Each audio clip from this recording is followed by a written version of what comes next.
Welcome to Everything Co-op, bringing you information on how cooperatives can help improve your quality of life. This show is being sponsored by the National Co-op Bank, NCB. The NCB is dedicated to strengthening communities nationwide for the delivery of banking and financial services for the nation's cooperatives, their members, and other socially responsible organizations. For more information on the power of community ownership, visit ncb.coop. That's ncb.coop. Now stay tuned for your host, Vernon Oakes. Hi, everybody. This is Vernon Oakes. Welcome to our program this morning, which is Everything Co-op. We are in Washington, D.C. at NCBA's Cooperative Impact Conference at the National Press Club. Every year, NCBA, with some of its sponsors, will bring in young scholars, leaders and scholars, cooperative leaders and scholars. And we have 4 of those today sitting around a table that's going to tell us about themselves and what they do. So the first one is Leslie. Leslie, good morning. Good morning, everyone. Thanks so much for having me. I'm glad you're here. So where are you from and what kind of education do you have? Yeah, so I am over here from New York City, and I attended the City University of New York, specifically at the City College of New York, so we have many branches. I did my bachelor's in economics and international studies there, and I pursued a certificate program at the graduate level at the School of Labor and Urban Studies. School of Labor and Urban Studies. And your nationality, where are your family from? Family is originally from Ecuador, so... Ecuador? Yeah, Ecuadorian. Okay, buenos dias. Good morning. Buenos dias. Okay. And how did you get into this co-op world? That's a story, and I think it's very non-traditional, and again, because of lack of opportunity for us that we have in college and also in the education system to learn about cooperatives. But I like to think I'm very lucky in the sense of how I was able to connect with cooperatives. So again, I'm an economics major, and my traditional path would have been to enter the field of finance. Enter the field of finance and follow a career path in corporate. So that's usually the traditional path that students take once they declare they want to major in economics. Mm-hmm. I feel early on I knew that that's not the path I wanted to take. I felt like I was learning about all these social justice movements. I was learning about the history of our economic system, and I was also seeing how our economy was playing out and impacting communities that look like mine. And it was sort of a call for me to say there's something else available, and I still want to major in economics, and I still want to learn about the system, but I want to learn about alternatives. I just wasn't sure how to do that until I participated in a fellowship program at the Colin Powell School, which is where I go. And the fellowship program is on racial justice. And so I had the opportunity to, by luck, get paired with a professor at the School of Labor and Urban Studies. Her name is Rebecca Larry. If she's listening, hello. I appreciate you so much. But, just by chance, I was paired with her, and she was the director of sort of like a program at the School of Labor and Urban Studies that focused on cooperatives. So not only did I get in touch with a mentor and a professor that encouraged me to complete the certificate program, but I also had the opportunity to complete an internship program. And I got to work on research. I got to work on developing events related to cooperatives. And I got to speak to really amazing people in the movement, not just in labor, in the co-op space, and just get an insight into what that world looked like. And you got to go to Spain. I did get to go to Spain, so that was a part of the class as well. We were introduced to different co-op models, and we explored the Canadian social economy. In addition to that, we explored just the cooperative movement, the cooperative space in Mondragon, Spain. And so from the very beginning, I said, this is a model I want to explore. This is a model that I want to learn more about. How can I do that? How can I get myself to Spain? CUNY does not offer right now. I know that there's an existing partnership which took time to develop, and I'm very excited about. But back when I was a student, there was no partnerships available, right, to travel to Spain, particularly in the Basque Country. And that was a goal of mine. So I think it took over a year. Again, through the support of the Colin Powell School and the support of my professor, Rebecca, we developed a research proposal. And that research proposal was enough for me to get a grant from the school to go to Spain. Fantastic. So that covered, Fantastic. In Mondragon, they have all of these different co-op businesses that work together, like Co-op Principle 6, Cooperation Among Co-ops. They have a bank and a college. They have all of this stuff. What excited you most about what you learned in Spain, in Mondragon? I mean, so many things. I think particularly what was interesting to me before going there is the idea that something like that existed, that a network like that existed. I mean, I grew up in New York City. I am surrounded by a couple of housing co-ops. I'm walking distance to some community gardens, walking distance to my university. But I don't think I was ever introduced to a model where you can live there and also be close to a cooperative, a worker co-op, where you can have family members that rely on these cooperatives, right, as their source of income. To have people going to a university that's a cooperative, and just getting a sense of how to participate in their workplace, something that comes naturally to them, right? So I think a lot of that I had to be introduced to.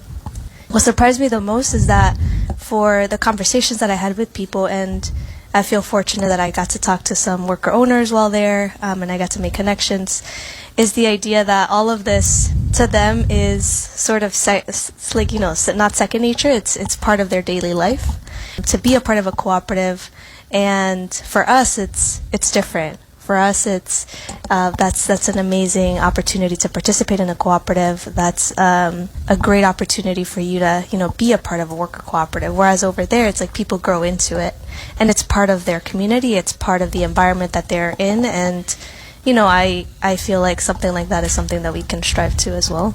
So, wow, what would it be like to grow up in a community where everybody works in a co-op and learn as a kid and all the way through school, how do we work together? How do we make decisions together? How do we get consensus leadership and that's fascinating. Yeah, I would like that, as opposed to too much here is how I do it by myself, as opposed to how we do it together.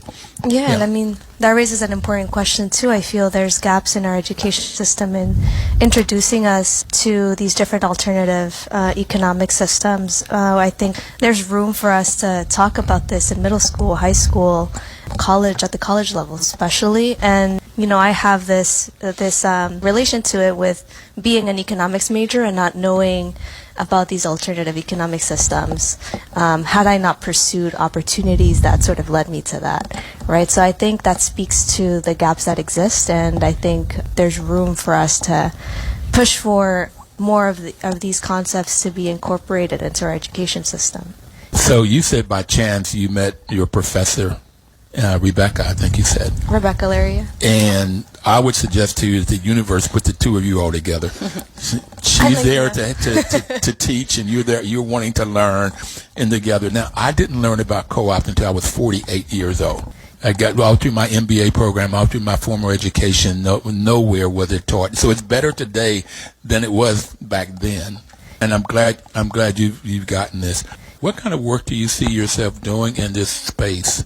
Co-op space. So, I mean, part of the reason why I'm part of this program too, and I'm very grateful to be surrounded by incredible people that are just inspire me, right, to pursue different career paths. Part of the reason why I'm here is to understand that a little bit better. I was on the side of curriculum development for businesses that want to transition into cooperative, so I have experience there. I did research with my project over at Mondragon, and I did member engagement. So I think I've been in these different spaces for a period of my time, and this is an opportunity for me to work on what it is that I want to do. But I have a passion for learning about international cooperative systems, right? So Mondragon being one of them. And I've traveled over to Cuba. I traveled to Mexico. I'm going to Puerto Rico towards the end of October. And I'm sort of putting together this idea of how can I learn or position myself in an opportunity that allows me to support cooperatives at the international level, but also learn and take from each of them key parts that make them successful. So whether that's through academic work or that's through international cooperative development, I sort of see myself taking on the international lens for learning about cooperatives. So 5 years or so ago, I had a lady on the program from Puerto Rico, and she said, if I have my memory correctly, she said that they've had co-ops in school in Puerto Rico for 60 years, from elementary school all the way through college. And at that particular time, 5 years ago, they had 54 different co-ops in schools, where people and the kids in elementary school had some pictures of these elementary school kids running a board meeting. I mean, that would be so exciting to get that kind of knowledge so early on. So what message, what part of the world do you want to live in? So my heart belongs to, I was born and raised in New York City. I would love to go back to my home country, Ecuador. But I feel that every place that I've visited has a part of my heart because I've fallen, I've been connected to those places and they're connected to me. So, but I would say Ecuador, especially because my family is from there. And in doing that, I would love to explore, what the cooperative scene is like in Ecuador as well. Because I know. Do you know what it's like now? Do you have any sense of what the co-op scene is in Ecuador? I don't have a sense of how it is right now, no. So that would be a good question here at NCBA CLUSA. They have, through the CLUSA side, and that was the Cooperative League of the USA, was their first name. Through AID, they have all of these different grants to go out and help around the world. So it'd be interesting to ask somebody here what they may have. So what message would you like to leave people with? Well, an important part is, again, because of my experience and how I was connected to the co-op space through an internship program, I think I want to encourage the businesses, organizations that are here to invest time and effort into developing internship programs that offers, especially if I've been hearing a lot that you want to connect more with youth. I think that's a perfect opportunity, is to invest time and effort into developing internship programs to give students, college-age students, the opportunity to have their first experience in a cooperative space. I think that allows for an incredible transformation of their career choices afterwards, getting to see and exist within a cooperative space. So I would suggest that, and again, I share my story as an example of how that connected me to the co-op space. Fantastic. Leslie, Calle, thank you very, very much for being here today and sharing your story. When we come back after the break, Tommy Shong, who was in Berkeley and now she's in Los Angeles. We saw that Leslie was in New York, so we got both ends right away of the spectrum. We'll be right back with Tommy. Please don't touch that dial.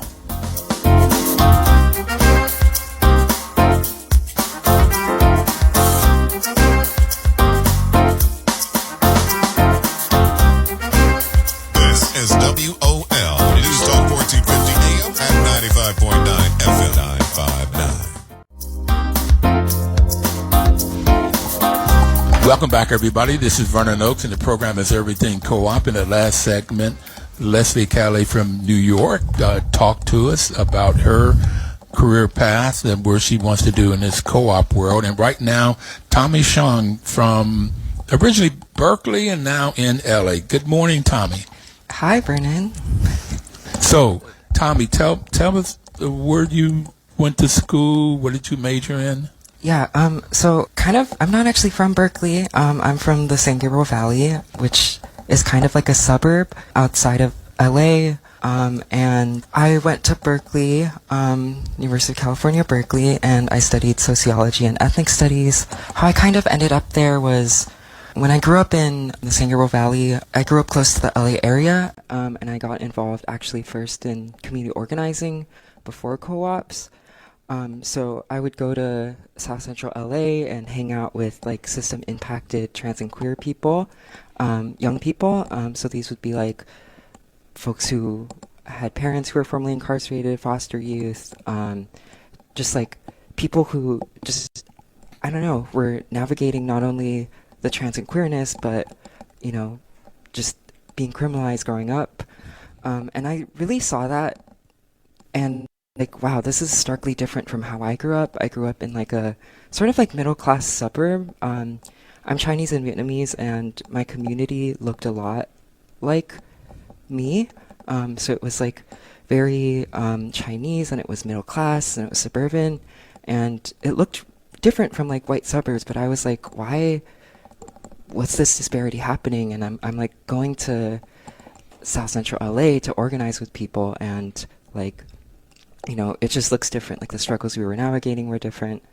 And I got involved in other community organizing in Chinatown, and I think I just started to learn about just like these like, I don't know, these like class struggles, the struggles that people were navigating. And I didn't think that going to Berkeley would help me, like, I don't know, I didn't think that it would help me solve all the problems, but I think that, like, you know, if I go to Berkeley and I study sociology and ethnic studies, I'll be able to kind of understand. And analyze, like, and talk about this better.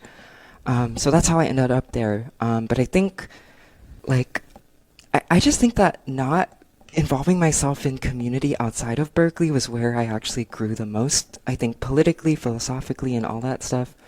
And I got into co-ops when I was like, cheap housing in Berkeley. I just Googled it, and I landed... Wait a minute. You Googled cheap housing in Berkeley. Yeah, it's not a lie. I grew up cheap housing in Berkeley, and thanks to the Berkeley student co-ops, like Google search optimization or whatever, they were able to bring me in. I was kind of like into like the idea of like, I don't know, socialism, or like, you know, how do we live together and like be together. And that's how I ended up there, and I did a bunch of stuff, grew a lot. I feel like I grew up there. I moved in there when I was 18. Most of the people that I was living with were like 22, etc. So yeah, I just got involved in kind of co-ops that way. I'm not sure if I preempted your question, Vernon. No, that you got to the question of how do you got into co-ops. I just cheap housing, and you ended up at the Berkeley co-op. Now, you did work there for a while too? Yeah, I worked there for a while. I kind of did what members could. So the Berkeley Student Co-op, I think, gives a lot of opportunities for members of the co-op to really get involved in the operations, management, and governance. So at one point, I was like the hiring committee chair, which meant that like I hired all the people in the co-op, I screened them. There were like over like 100 member positions, and then we hired for professional staff positions as well. So I got to see that side of things. Like, and how old were you when you were hiring all these people? I was, I don't know, 19. 19, okay. So yeah, I was hiring like 40-plus-year-old people to work in the co-op professionally, but also looking at just like, I don't know, the co-opers that were my age and putting them into these like member positions. And eventually I did all this stuff, and I became president of the co-op. And I don't know, I didn't really super realize like, wow, this is like a $13 million a year operation, and we have $40 million in assets and all these liabilities and 20+ staff, and like I'm like managing the executive director, and like it was just a lot.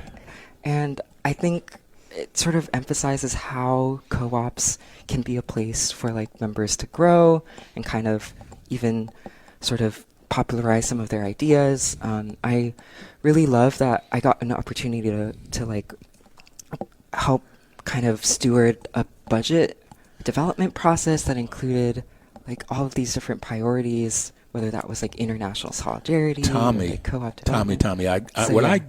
what I've gotten so far from you, you're 18, 19 years old. You are and became the president of a company that's $13 million budget. Not a company, nonprofit housing cooperative. It's a company. Okay. It is a nonprofit company. Yeah, it's incorporated. It sells stuff, and it gets money in, and it pays people. It is a company. It's just you have to make money in order to survive, to pay your bills. Yeah. Right. So my point, though, is you very, very young age, you get all of this great, great, great, wonderful experience. There was a guy named Jim Jones. Did you know that name, of NASCO? He had probably retired by the time you got there, but he was on the show 8 years or so, and he said he learned more at Berkeley in the co-op world, in the housing co-op, than he did it at college. He learned how to work with people. He learned the budgeting you're talking about, learning how to hiring and firing, paying bills. The education was just phenomenal, and you got that. Yeah, Fascinating. You learn how to live with the complexity of different people. Imagine if you were to I don't know, if you're in like a workspace that works from 9 to 5, think of going home and seeing all those people and having to live with them. And so you just learn, I don't know, to understand people more, have more patience, learn about a lot of different things. And so I'm really glad that I got my kind of upbringing there, and I kind of use that as sort of a springboard to get involved in other co-op kind of organizations. And so yeah, that's how I ended up in my current role, which is president of the North American Students of Cooperation, better known as NASCO. So yeah, I just started that this year, and I'm just excited to advocate and kind of represent on behalf of this housing, not only student housing co-op movement, but housing co-ops at large. So yeah. One of my goals is to get student housing co-ops in historically black colleges and universities. Yeah, it just seems like it would sure. be fascinating, particularly if you could look up what's cheap housing like in Washington, D.C. around Howard. Okay. Okay. Well, that would be interesting. So what are you doing now? Besides being the president of NASCO, what else are you doing? I am a geography PhD student at UCLA. So I am currently living at UCHA, which is a 500 or so member co-op there. And I study a lot of different things. I guess I'm sorry, that 500 member co-op, is that a student housing co-op in and around UCLA? Yeah, it's around UCLA. It's not affiliated with NASCO yet, but yeah, it's really good. My rent is $600 a month. I have 3 meals included in the contract and 2 meals on the weekend, and all I have to do is get $600 to contribute to the co-op, and then put in 4 hours a week and do chores. I work in the kitchen, and I really like working in the kitchen because I don't have to talk or think with people, and I think I do a lot of that already within this co-op sphere. So it's really nice to be able to do that. And yeah, it's also really helpful to not worry about education. Not worry about housing costs in education as I'm doing my PhD. And yeah, geography is one of my biggest things. So what are you going to do with geography? Yeah, so geography actually helped me see the world a lot better than I think sociology and ethnic studies did. I think it helps me understand how communities embed themselves into place and how place, influences people. So what I study is a concept that I'm developing called Black Asian geopolitical intimacy. So it's kind of Wait a about minute, Black Asian what? Geopolitical intimacy. So it's kind of anyway. Okay. It's just about how the race and space of our communities are intertwined together. So yeah, that's just a very little thing about me, and there's so much more. Like Leslie, I'm interested in international co-op stuff. I've been to Nicaragua twice to learn about those co-ops. So anyway, thanks for having me on the show, and yeah, feel free to ask whatever questions What you message have. would you like to leave people with? Try to change the world, and struggle to change it, whether that's involving yourself in co-ops or other community organizing. I feel like co-ops were the space where we got to develop structures that I know would last longer than some short-lived political campaigns. But generally, I just encourage everyone to get involved and attempt to try to develop this co-op ecosystem, develop just a different world, join a credit union, I don't know, find all these co-op, Yes. yeah, so Yeah. that's my message. Thank you. Thank you so very much, Tommy. Thank you so much, very much. So we talked to Leslie first, who's in New York, and then Tommy, who's in California. When we come back, we're going to talk to Karen Tyler Ruiz, who is in Detroit, Michigan. So we're hitting the whole spaces. We have Ecuadorian, Chinese, Vietnamese, and we're going to find out where Karen is from. Okay. We'll be right back. Please don't touch that dial.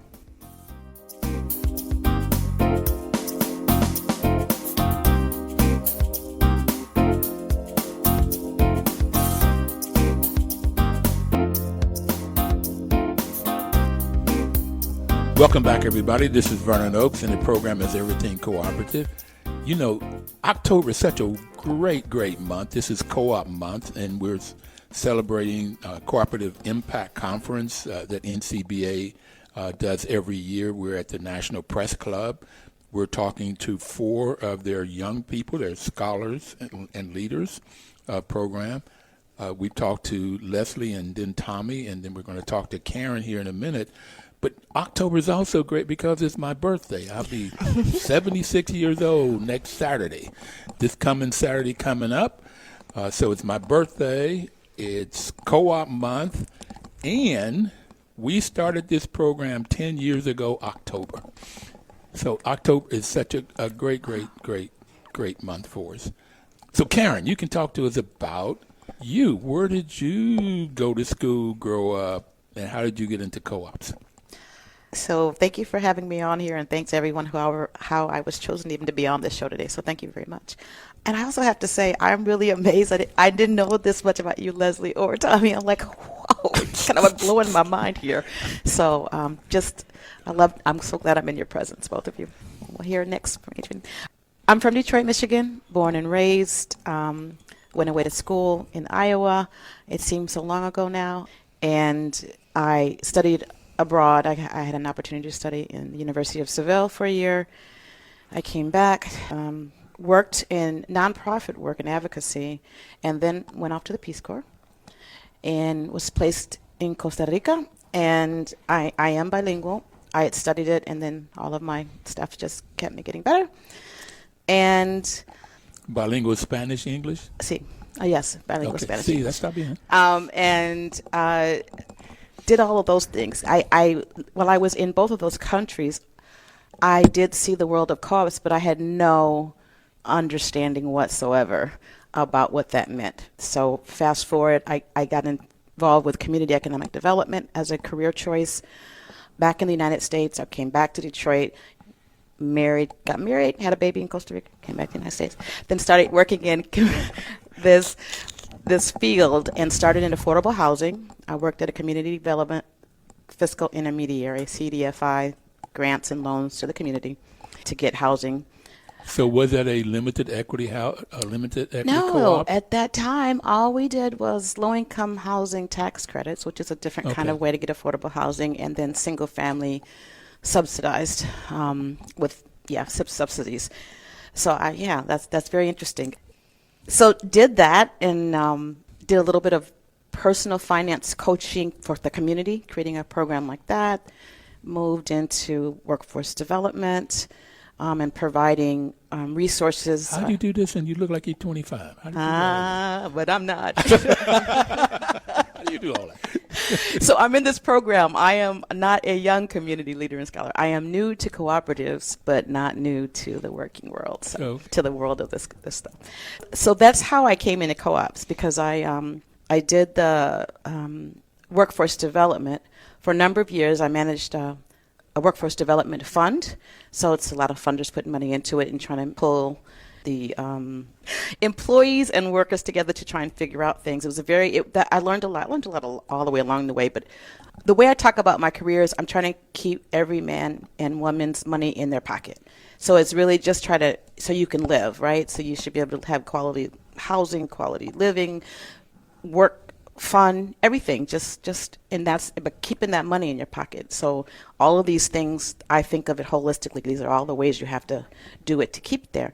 Workforce development kind of pushed me over the edge a little bit, because I was able to work on a program that I loved with pre-apprenticeship, and I worked with the unions. It was great to form a program particularly to get Black Americans and other minorities into the construction trades.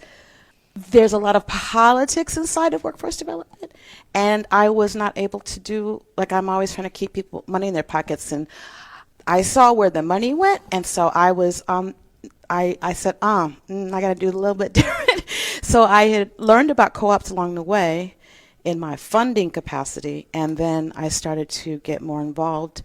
I got on a board of a developer organization.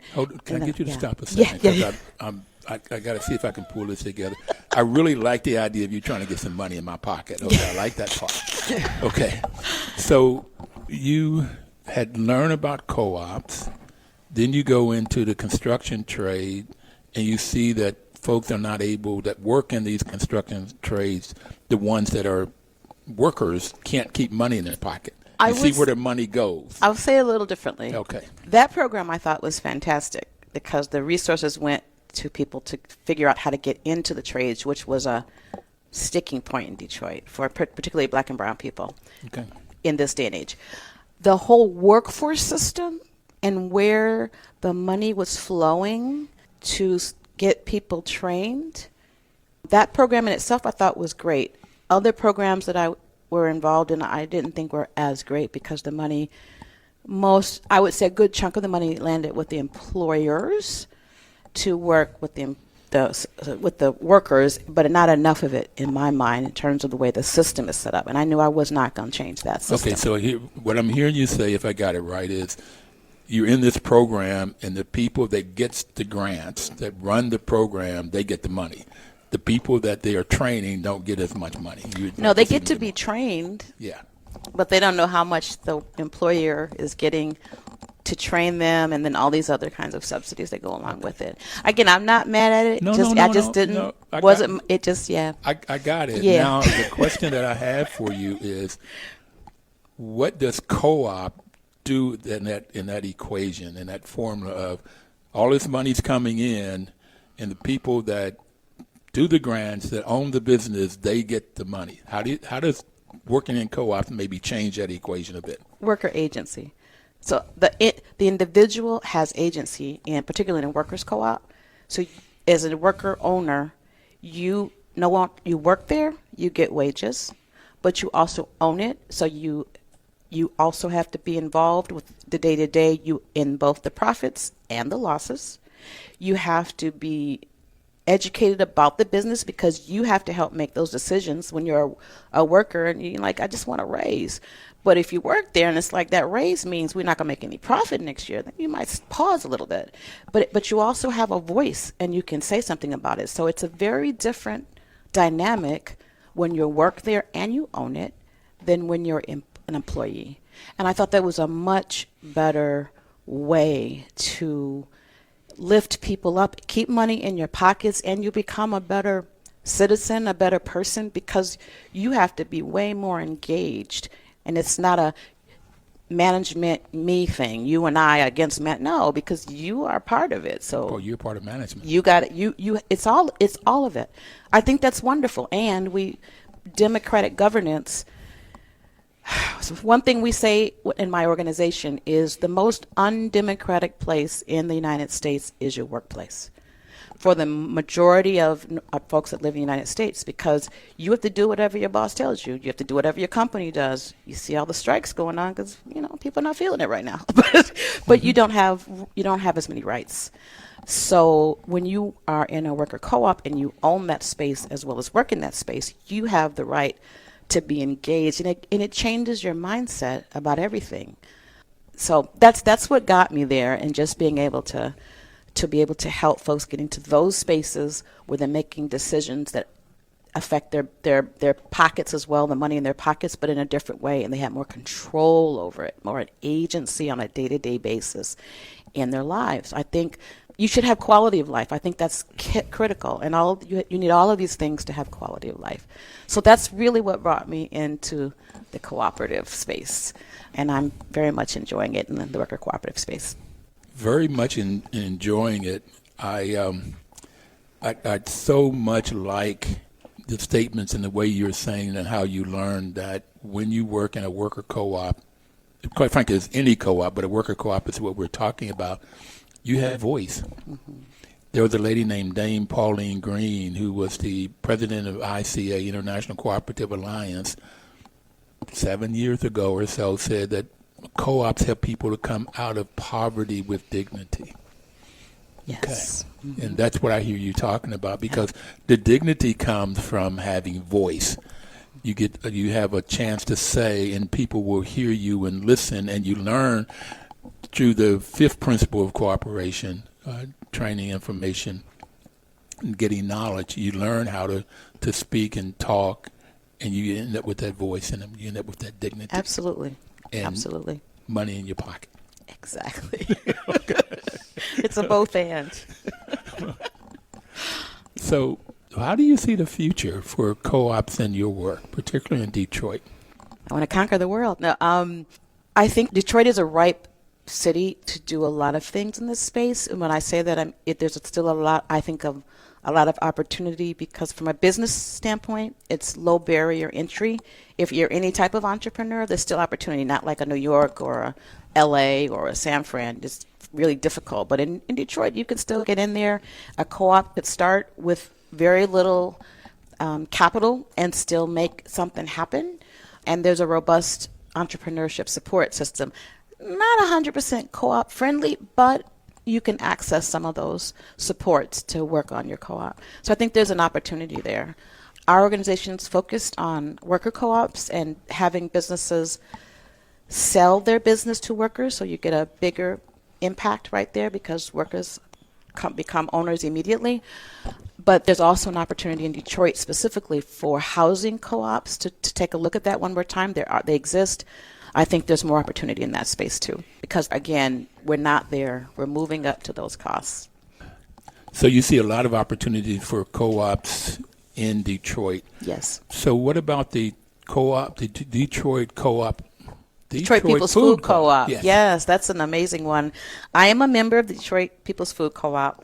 It's an amazing journey. I've been watching the leaders, Malik Yakini and many others, who created a food. He did a lot of things. He got people engaged in agriculture again, like kind of going back to the roots. Right, your farms. Where does your food come from? Understanding that with youth, and then talking about food security, and just kept bringing people in that way. It's right now, it's resulting in the Detroit People's Food Co-op, but it's a journey that was very intentional of bringing people along with them by engaging them in understanding where the food grows. So I'm a proud member in that organization, like many others, and it should be opening up in the beginning of 2025. So I understand that you're building a building there. Yep. That's almost done. Mm-hmm. Almost 2,000 members, building a building there, Yep. and it will be finished. And you raised $20 million in 13 years. That's correct. And I'm not going to say I'm a member. I'm going to give that over to all the folks that worked hard for the last 13 years, because I was involved only as a member and supportive in my other roles, but I never take the credit for all of that. No. It is Black-led. I'm very excited about that. And I think everybody that's Black in Detroit and around Detroit should be a member no matter what. That's how I feel. And others. I'm not saying exclusive, but if you're Black, you should be a member. It's power. And it's only $100 membership fee. $200. $200 for membership, but you could pay over time. Thank you so very much. Thank you. We're going to go into our final break, and when we come back, we're going to talk to Adrián, who lives in Boston, but his family's from Cuba and Chile. Yes. So I want to hear from him about his co-op experience. It has been so much fun talking to Leslie, Tommy, and Karen about what they have been doing and where they're going and how they're going to impact the world. We'll be right back. Please don't touch that dial.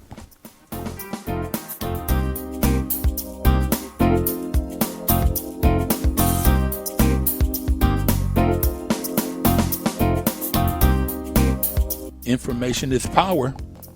That is the motto for WOL, and we're here to give you information about the cooperative and how they can benefit individuals, community, and the world.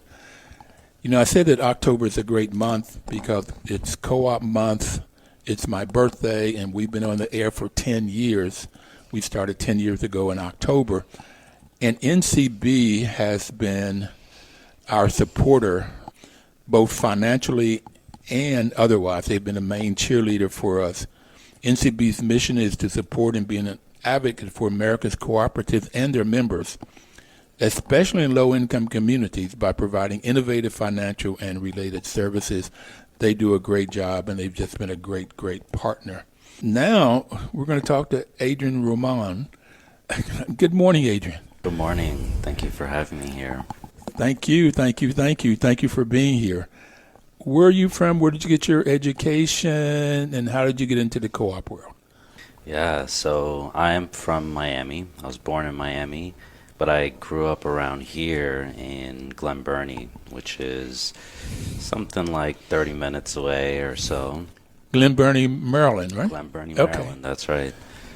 And in terms of the education, in college I studied philosophy and human resources. And That's an interesting mix, philosophy and human resources. Okay. yes, yeah, it happened in an interesting way. I was taking some philosophy courses, and I was like, I'm gonna do business. I'm good at math. I want to, sustain myself.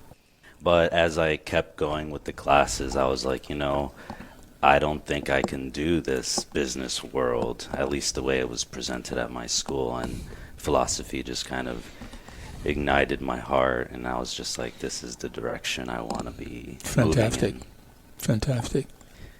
So in addition, in terms of the education, I did something called an alternative MBA through Lyft Economy. It's called the Next Economy MBA, and some mediation certifications, meditation certifications as well. So the education continued outside of the university. What school was that? The alternative MBA was with Lyft Economy. It's a group of consultants. Okay.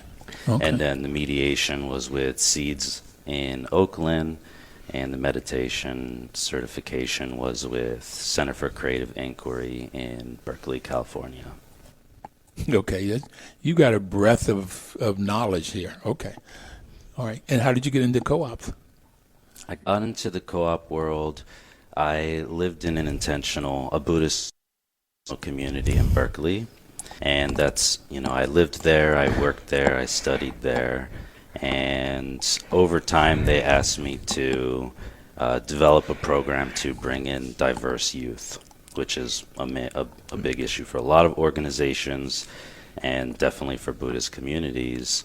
And so when I was developing the program, I was like, what would I want in a program? And I started asking my peers, and the program turned into democratic decision-making.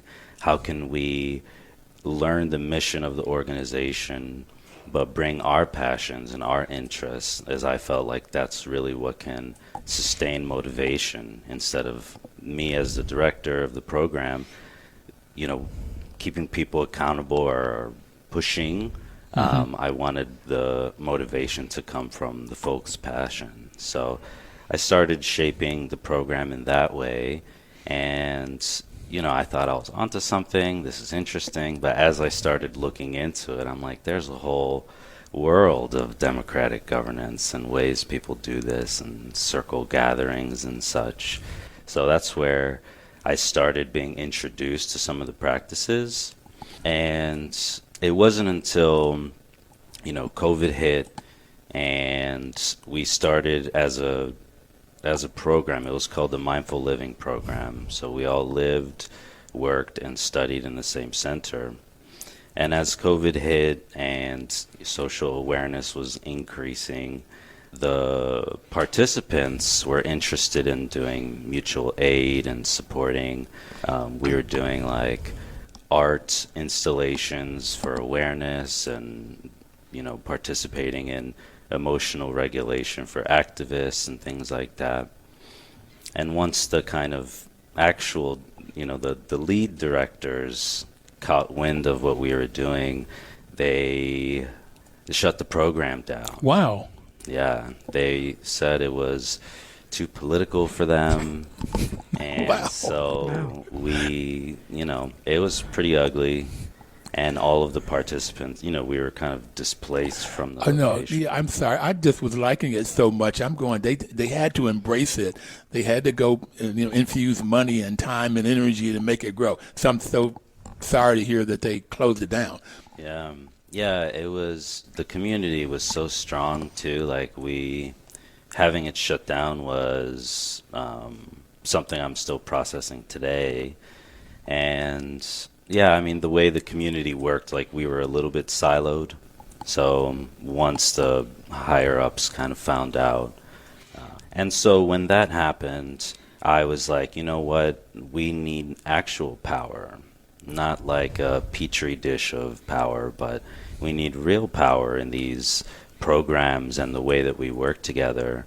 And so that's kind of how I found my way into the cooperative world. Like, what are the actual structures that give real power to the people closest to the decisions being made? And so then I transitioned from like intentional communities into cooperatives. You have a very interesting approach to how you got into co-ops.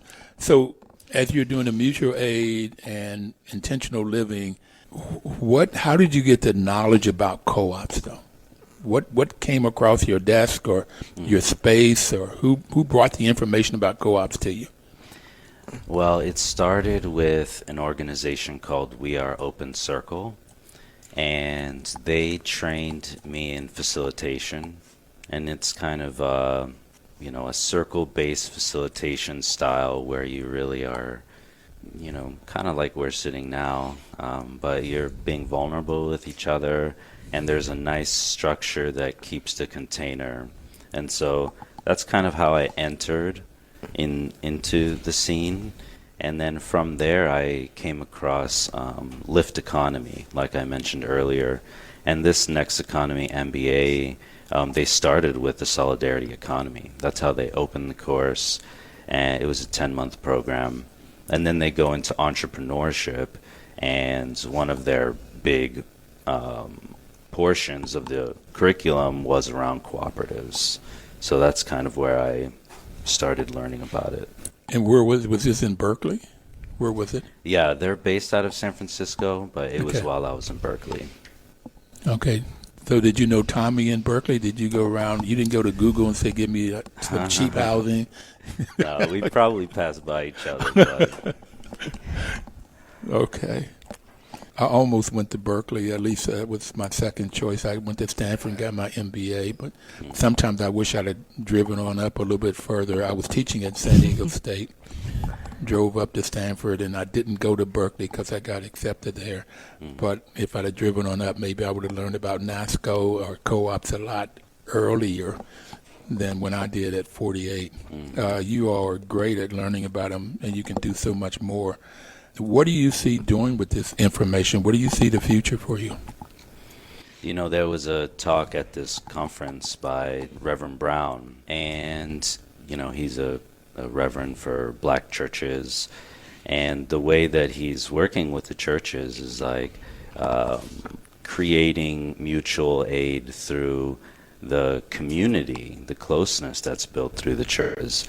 And so my personal mission is how can contemplative practices, which is my background, inform the cooperative world, and how can the cooperative world inform where contemplative practices are being taught?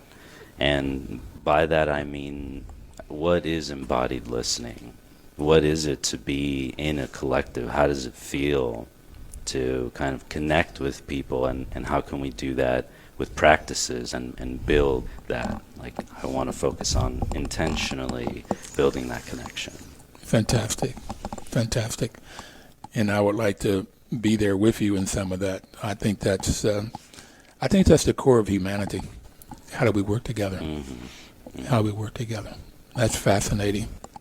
I just want to give a shout out now to CDF, Community Development Foundation, for bringing the four of you all, getting and setting this all up, in particular Christy Boyette, who's just been a great friend in helping us to pull it together. Adrián, we only have 30 seconds. Do you have anything you want to close us out with? Yes, cooperatives are a way that we can shift not only how we work, but how we live and how we are together, how we view the world. And so I just approaching cooperatives in that way. We'll see you next Thursday, everybody. Please live cooperatively in how you see and view the world.